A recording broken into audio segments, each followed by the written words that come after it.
বাংলাদেশ। দক্ষিণ এশিয়ার উত্তর পূর্বাঞ্চলে হিমালয়ের কোল ঘেঁষে বঙ্গোপসাগর পর্যন্ত সুদীর্ঘ এক বদ্বীপ অঞ্চল। অসংখ্য নদী, নালা, খাল, বিল, পাহাড়, সাগর, সৈকত। প্রাচীন এই জনপদের মানুষ তার ভাষা ও সংস্কৃতিকে করেছে সমৃদ্ধ।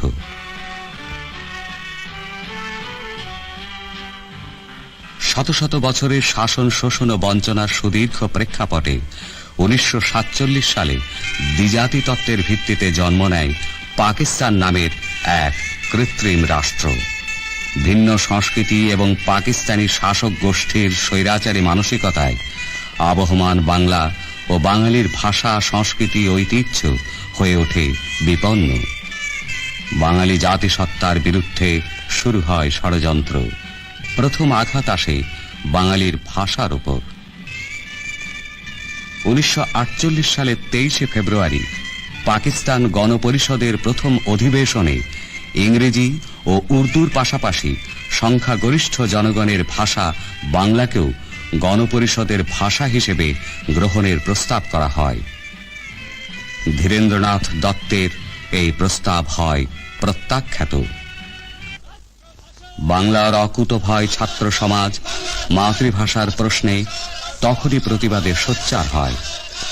তৎকালীন বাঙালির অধিকার প্রতিষ্ঠা আন্দোলনের নির্ভীক ছাত্র নেতা শেখ মুজিবুর রহমান এবং প্রগতিশীল অনেকেই সেদিন থেকেই শুরু করেন এক সর্বাত্মক আন্দোলনের প্রস্তুতি। আন্দোলনের বিশেষ পর্যায়ে সেদিনের সেই অকুতভয় ছাত্রনেতা শেখ মুজিবুর রহমান সহ আরও অনেকেই 1948 সালের 11 মার্চ আন্দোলনরত অবস্থায় গ্রেপ্তার হন। এরপরই পাকিস্তানের গভর্নর জেনারেল মোহাম্মদ আলী জিন্নাহ 1948 সালের 21 মার্চ ঢাকা রেসকোর্স ময়দানে এক জনসভায় ঘোষণা করেন উর্দুই হবে পাকিস্তানের একমাত্র রাষ্ট্রভাষা। জিন্নাহর এই ঘোষণার বিরুদ্ধে ঢাকার ছাত্র সমাজ প্রতিবাদ বিক্ষোভে ফেটে পড়ে। 1949 সালে জেল থেকে মুক্তির পরই বাঙালির নেতা শেখ মুজিবুর রহমান রাষ্ট্রভাষা আন্দোলনকে আরো গতিশীল করতে সর্বাত্মক উদ্যোগ নেন। শেখ মুজিবুর রহমান উপলব্ধি করেছিলেন ভাষা আন্দোলনকে বাঙালির আত্মপরিচয় এবং জাতিসত্তার বিকাশে গণতান্ত্রিক অধিকারের শানিত হাতিয়ার হিসেবে ব্যবহার করতে হবে। ধীরে ধীরে এই আন্দোলন চরম পর্যায়ে পৌঁছালে 1950 সালের 11 মার্চ গণ আন্দোলনের কর্মসূচির অন্যতম প্রধান উদ্যোক্তা শেখ মুজিবুর রহমান পুনরায় কারারুদ্ধ হন। ভাষা আন্দোলন যখন তীব্র থেকে তীব্রতর হয়ে উঠছিল, তখনই এই আন্দোলনকে স্তব্ধ করার ষড়যন্ত্রে 1948 সালে খাজা নাজিমুদ্দিন আইন পরিষদে বাংলাকে অন্যতম রাষ্ট্র হিসাবে প্রস্তাব করবেন বলে চুক্তি করলেন। অথচ 52 সালের 27 জানুয়ারি ঢাকার পল্টন ময়দানে ষড়যন্ত্রের মুখোশ উন্মোচন করে তিনি প্রধানমন্ত্রী হিসেবে ঘোষণা করলেন উর্দুই হবে পাকিস্তানের একমাত্র রাষ্ট্রভাষা। রোষে ফেটে পড়ল বাঙালি জাতি। এলো 52-21 ফেব্রুয়ারি, রক্তস্নাত 21-এ পাকিস্তানি স্বৈর শাসকের 144 ধারা অগ্রাহ্য করে মিছিলে মিছিলে প্রকম্পিত হল ঢাকার রাজপথ। শুরু হল পুলিশি জুলুম। ছাত্র জনতার উপর নির্বিচারে চালানো হল গুলি।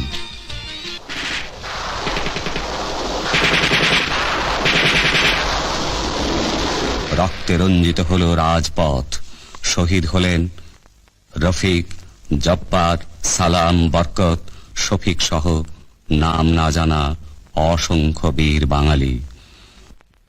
বাঙালি সেদিন রক্ত দিয়ে বিশ্ববাসীকে বুঝিয়ে দিয়েছিল মাতৃভাষাকে কিভাবে ভালোবাসতে হয়। ভাষার জন্য, আপন সংস্কৃতির জন্য বিশ্বের আর কোথাও এমনভাবে কাউকে রক্ত ঝরাতে হয়নি। মুক্তির মন্ত্রে উজ্জীবিত বাঙালি বুকের রক্তে লিখে দিল আপন মাতৃভাষার গৌরবোজ্জ্বল নাম।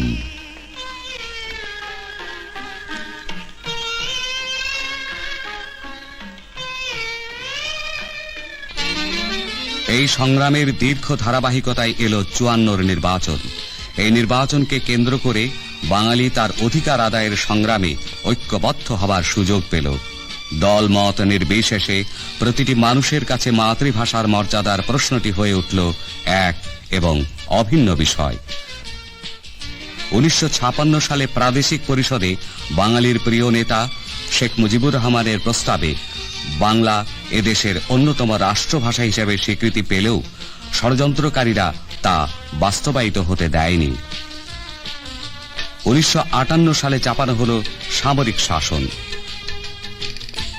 1966-তে বাঙালির মুক্তির সনদ 6 দফা আন্দোলনকে স্তব্ধ করতে বঙ্গবন্ধু শেখ মুজিবুর রহমানকে অন্তরীণ করা হল। সাজানো হল আগরতলা ষড়যন্ত্র মামলা। বঙ্গবন্ধুকে ফাঁসিতে ঝোলানোর সর্বতোভাবে ষড়যন্ত্র করা হল।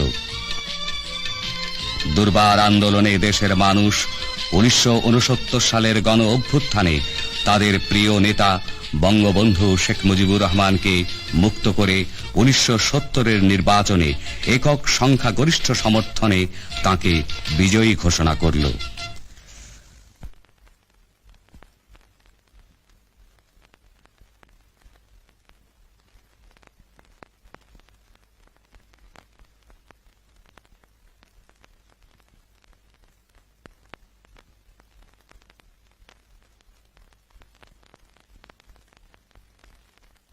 ছয় দফা আন্দোলনের পাশাপাশি 1971-এর 21শে ফেব্রুয়ারি ঢাকায় কেন্দ্রীয় শহীদ মিনারের পাদদেশে শ্রদ্ধাবনত লক্ষ জনতার সমাবেশে বঙ্গবন্ধু ঘোষণা করলেন, আমি যদি নাও থাকি তোমরা এ দেশকে স্বাধীন করবে আর এদেশের রাষ্ট্রভাষা হবে বাংলা।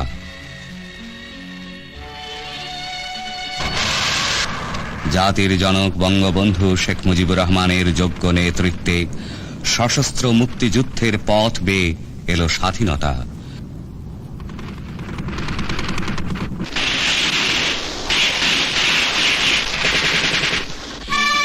সুদীর্ঘ সময়ের পরাধীনতার শৃঙ্খল ভেঙে বাঙালির জীবনে এলো এই সত্যিকারের প্রথম বিজয়।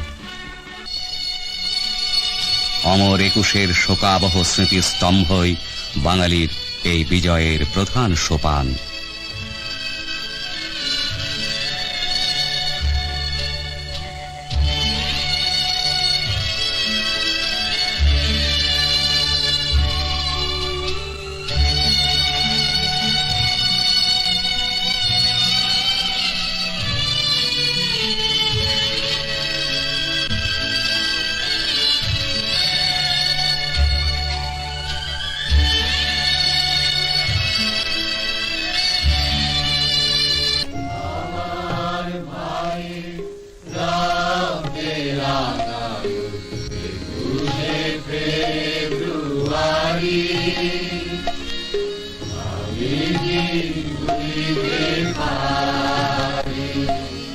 বিশ্বকবি রবীন্দ্রনাথ ঠাকুর 1913 সালে তাঁর নোবেল বিজয়ের মধ্য দিয়ে বাংলা ভাষাকে বিশ্ব সভায় পরিচিত করেছিলেন। 1971 সালে স্বাধীন সার্বভৌম বাংলাদেশের প্রতিষ্ঠাতা জাতির জনক বঙ্গবন্ধু শেখ মুজিবুর রহমান সেই ভাষাকে দিলেন সাংবিধানিকভাবে প্রাতিষ্ঠানিক মর্যাদা। জাতিসংঘের অধিবেশনে বঙ্গবন্ধুই সর্বপ্রথম বাংলা ভাষায় ভাষণ দিয়ে বাংলা ভাষাকে বিশ্বসভায় মর্যাদার আসনে প্রতিষ্ঠিত করলেন। চেষ্টা চালিয়ে যাবে যে সম্পর্কের ভিত্তি হবে শান্তিপূর্ণ সহাবস্থান, পরস্পরের সার্বভৌমত্ব ও আঞ্চলিক অখণ্ডতার প্রতি সম্মান প্রদর্শন এবং একে অন্যের আভ্যন্তরীণ বিষয়ে হস্তক্ষেপ না করা।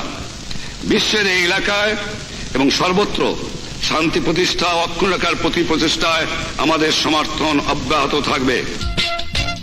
সময়ের দীর্ঘ ধারাবাহিকতায় বাঙালি জাতি তার আশা আকাঙ্ক্ষা বাস্তবায়নের অঙ্গীকার দৃপ্ত বঙ্গবন্ধু কন্যা শেখ হাসিনার হাতে অর্পণ করে রাষ্ট্র পরিচালনার সুমহান দায়িত্বভার। বাঙালির নেত্রী প্রধানমন্ত্রী জননেত্রী শেখ হাসিনাও পিতার আদর্শের অনুসারী হয়ে জাতিসংঘের সাধারণ অধিবেশনে মাতৃভাষা বাংলায় তাঁর গুরুত্বপূর্ণ ভাষণ দেন।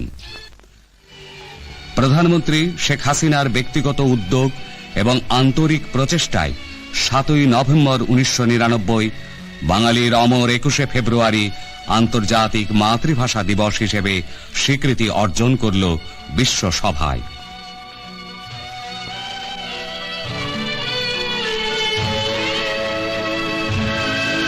1999 সালের 7ই ডিসেম্বর ঢাকার পল্টন ময়দানে এক বিশাল আনন্দ উদ্বেল সমাবেশে প্রধানমন্ত্রী শেখ হাসিনা মাতৃভাষা চর্চা ও গবেষণা কেন্দ্র প্রতিষ্ঠার এক ঐতিহাসিক ঘোষণা দেন।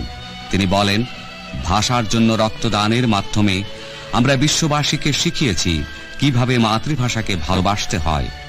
আমরা সকল ভাষার প্রতি শ্রদ্ধা জানানোর মাধ্যমে মহিমান্বিত করব বিশ্বের সকল মাতৃভাষার মর্যাদা। আমাদের ভাষা শহীদদের আত্মদান এভাবেই বিশ্বের সকল ভাষাভাষীর আপন মাতৃভাষাকে স্বমহিমায় উদ্ভাসিত করবে সমুজ্জ্বল।